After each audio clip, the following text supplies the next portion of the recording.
Hey, what's up, guys? It's Reed Young for TransformPoker.com. Today I'm going to be going over this 6 max hand, and I'm just going to plow through it. This is the first time I've seen the hand other than it's a post on 2+2, so I just assume it's going to be a cool spot, but I wanted to kind of go through this like a more of a live play feel. So we're pretty deep effective with the cutoff.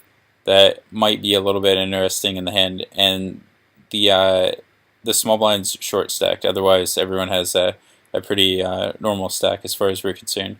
We're not worried about flatting a weak hand here like ace-3, because if the small blind shoves once it gets back around to us, unless his range is pocket aces only, which there's no way that's the case, we're going to be committed. So not worried about getting squeezed out of this spot.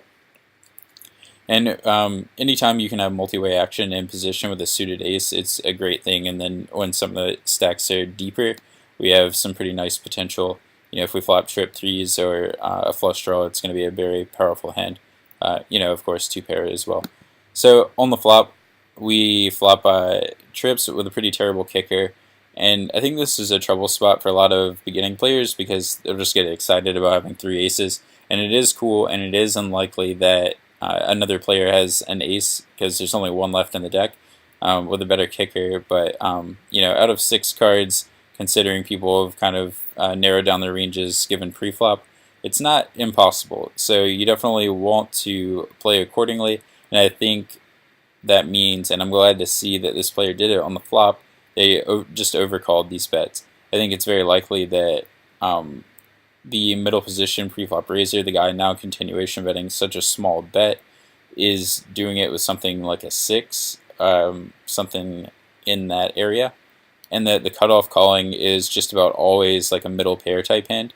So I think calling for us is a good way to not overrepresent our hand. So if we raise, I don't think that many worse hands are going to be continuing, and you know, the ones that do, of course, if no worse ones are continuing, you're going to have us in a pretty tough spot, especially the cutoff if he has an ace with a better kicker. So it might be tempting just because it's such a small bet to raise, but I think it would be a mistake. So we call, and off to the turn, I believe, yep. So the turn is a jack, and the middle position player and the cutoff player both check to us. So I think it's extremely likely that our flop reads were correct, and that the middle position player, unless he just picked up a jack, I think he has something like a 6 about always, because this is a pretty decent bluffing card for him. So if he had a hand like queen 10, king queen, I would expect him to bet it again as a bluff, and attempts to try to fold out a bunch of hands like pocket 7s that either we could have or the cutoff has. When the cutoff checks to us, I think it's very likely that he has either trip aces with a bad kicker as well, or much more likely a medium pocket pair, just given the flop play. You know, a lot of people tend to raise these smaller bets with trips, so I think we can discount trips from him a little bit. So I think what I would actually do here is check back on the turn, because if we bet, I think it's overrepresenting our hand a little bit. You know, we're not really happy if we get check called twice, because I think we're going to run into at least trip aces, and we have the worst kicker possible. So or just about. So it's not really like we're happy for that. The only reason you might want to bet twice is if you had a history with someone of turning hands into a bluff a lot of the time, and then you might get check called bad jack twice. But given the flop, I think it's very unlikely that either player has a jack, and then that's also kind of just an unlikely scenario to play out anyway. They would basically just have to assume that you're turning a hand like pocket 9s into a bluff here, which I don't think a lot of people do. So checking back to protect those hands like pocket 9s that probably aren't betting the turn for the same reasons, I think would be a good play. And it's a good way to get some river value because your hand is pretty underrepresented. The small bet on the turn I don't like. Like I said, I'm preferring a check. The middle position player suddenly kind of like wakes up and leads out on the turn, or on the river rather. And I think that really, to me, makes it seem like he has a jack a lot of the time. When the cutoff raises, I'm just pretty convinced that he has trip aces. No real reason to put him on pocket jacks because I think they're discounted in a lot of ways. One pre-flop, you know, most people are going to be 3-betting pocket jacks, especially against a weaker player. I'm not sure if he knows this guy is just betting 1/4 the pot and doing all sorts of just odd things like that. But against a player that weak, you definitely want to get the money in when you can. And a lot of those types of players are just willing to splash around pre-flop with too wide of a range. So I would expect him, if he has a clue about what's going on, if the cutoff has a clue about what's going on with the middle position player, to 3-bet jacks pre-flop always. And then there's only one combination of jacks left, since there's 2 on the board. So you don't really have to worry about jacks.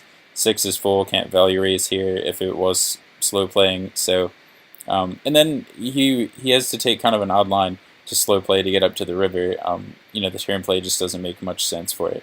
So super discounted quads is really all we're worried about here. So I think definitely a call, expecting to chop, and then hopefully get a crown call from some weaker player with jacks full of aces, and we'll chop with aces full of jacks.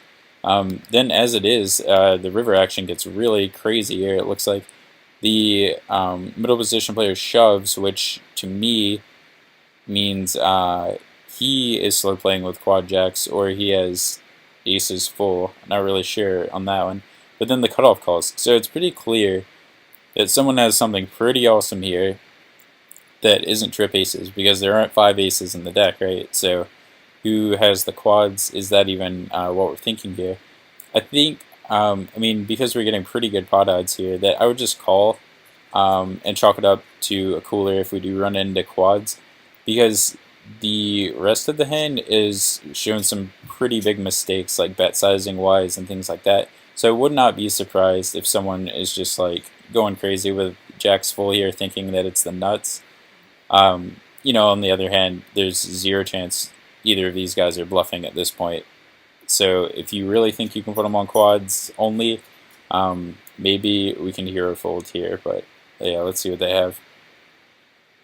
Okay, so we did end up calling, and then the cutoff had quad jacks, which I think all around extremely strangely played there. So yeah, let me know what you guys would do in this spot. I think I would cry and call and just expect the middle position player to have jacks full. But yeah, I'll see you guys in the comments section, and if you could share this video with a poker buddy. We're a growing channel, and we're working on putting out the best content for you guys. Alright, take care.